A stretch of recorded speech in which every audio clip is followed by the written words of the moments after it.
Well, I just wanted to veer completely off the railroad tracks and give Richard's new book a shout out. I was just typing something into the chat box because I've got to leave. But maybe Richard can come on and just talk a little bit about it after. But I bought it for my Kindle, and the same night that I bought it, I read it cover to cover. Took a few hours. It was very good. It's a young Canadian fellow who was coaching Junior A, and his dad was working overseas and died under mysterious circumstances. And this fellow takes a pro coaching job in Paris. And of course, Richard is coached over there, and so it was really interesting to read the book because he's describing a lot of the stuff that he saw back around 1980 Paris. So a very readable book.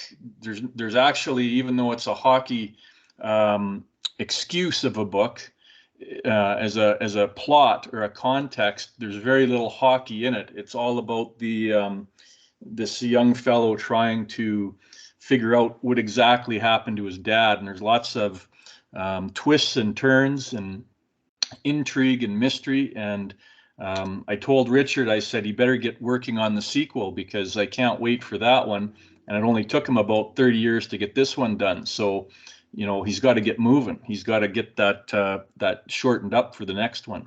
Anyway, very good book, Richard, and I hope that the guys here have maybe check it out and help pad your retirement fund there when they go purchase it on Kindle for, I think it was $10.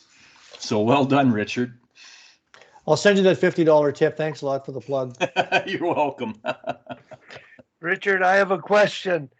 How did you get into writing? And then how did you get into writing this book, given what you're doing? Go ahead. Well, I'm a writer. I mean, this is nothing new. If you were to look at my bio, I've been writing since I was 18, but I'd never written a novel. I've done short fiction, short stories, plays that have all been published, a couple of awards along the way, but a lot of nonfiction, newspapers, magazines. Like I've been doing this my whole life. The genesis of the story is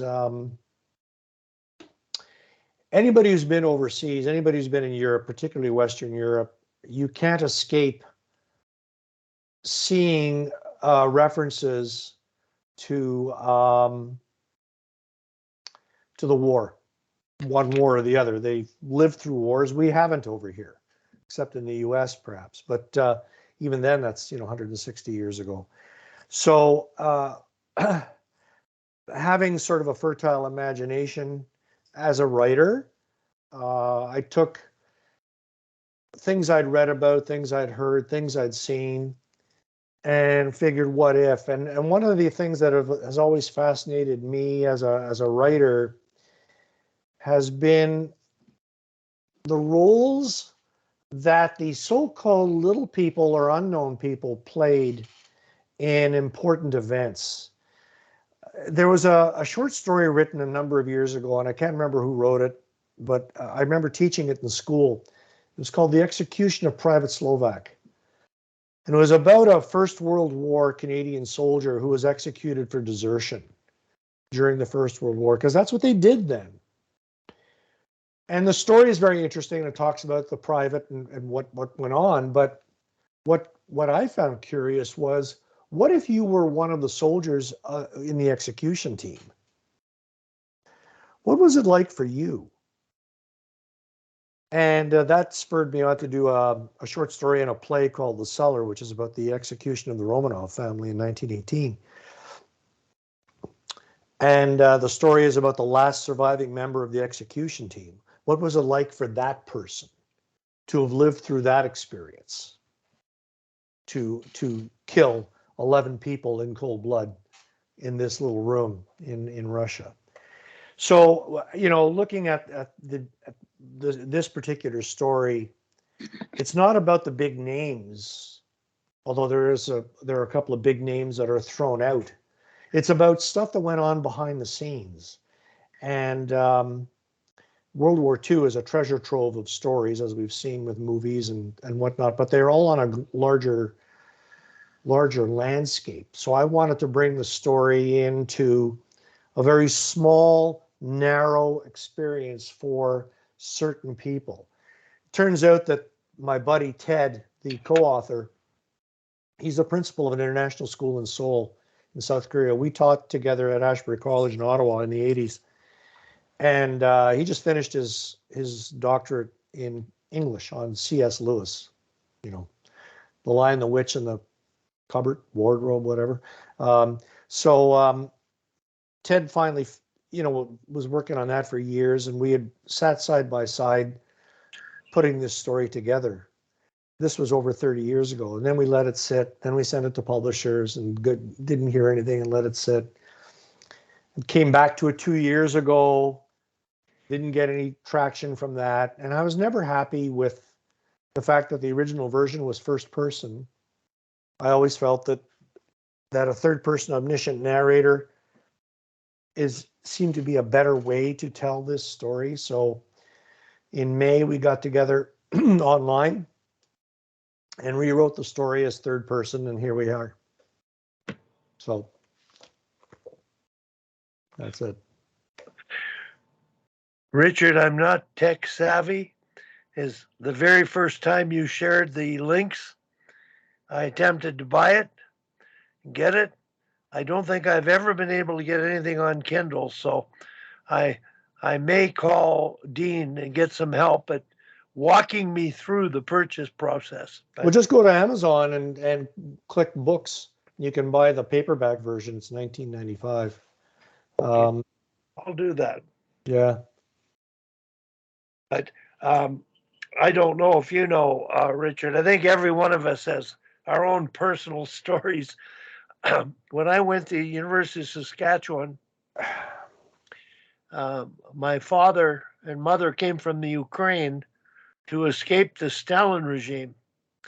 And of course, I was born in 1945, and the Second World War was a huge thing. My dad didn't join the service. He was a bit of a pacifist, but I took a special interest in war and war causation. And in my education degree, that was my major. So I did teach some history. I was very curious about how could people kill each other over anything, and how do countries get drawn into wars? And it's been one of the most intriguing parts of my life, wondering about why are we so unstable as a country, as a community, and as a in terms of the problems that are going on. And well, in my case, my dad was a war veteran, and he was born in 1920. So people of that. I mean, some of us here are over the age of 50, give or take, and our parents either were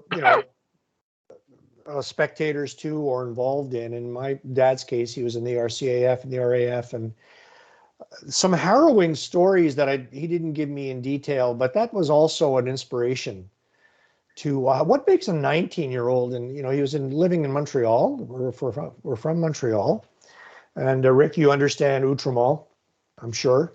They lived in Outremont, and a bunch of guys get together. Hey, there's a big thing going on overseas, and the Germans, and let's join up. And my dad was going for his welding license, decided to join the Air Force.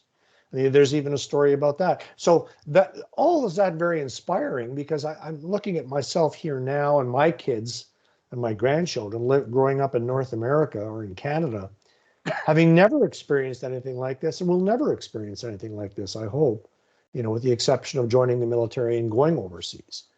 My mother threatened to break my ankles if I ever decided to join the military. Which of course would slow me down in hockey even slower than I already was. So the inspiration comes from a number of different sources. I think if you were to talk to anybody who's written anything of any substance, fictional stuff, the inspiration comes from, various places. And the characters in the book are composites. A couple of them are closer to not being a composite, but for the most part, the characters are composites of various people. And the time period was chosen very deliberately. I mean, it's set in 1980, but the reason for that is, there are a few reasons for that. One is because it deals with collaboration in France during and post-war, the people who were the principals in collaboration would be in their 50s, which is still young enough to be vibrant and active and want to exert revenge or be involved in something. Once they get, if I'd set the story in the year 2000, it's 55 years after the end of the war, and people are kind of going, yeah, nah, forget it, move on. The other part of it was that 1980 was just before the trial of a guy named Klaus Barbie, who was called the Butcher of Lyon, France. And I didn't want it to overlap with that story because that's a very different kind of awful story about collaboration and, sending children to concentration camps. I didn't want to get into that. Those stories have all been told and very well. And I didn't want to get into the Holocaust and that kind of stuff. I felt that was, pardon the pun, a bridge too far for what I wanted to, the story we wanted to tell. Richard, I'm really happy. I've got about 10 minutes that I'm going to edit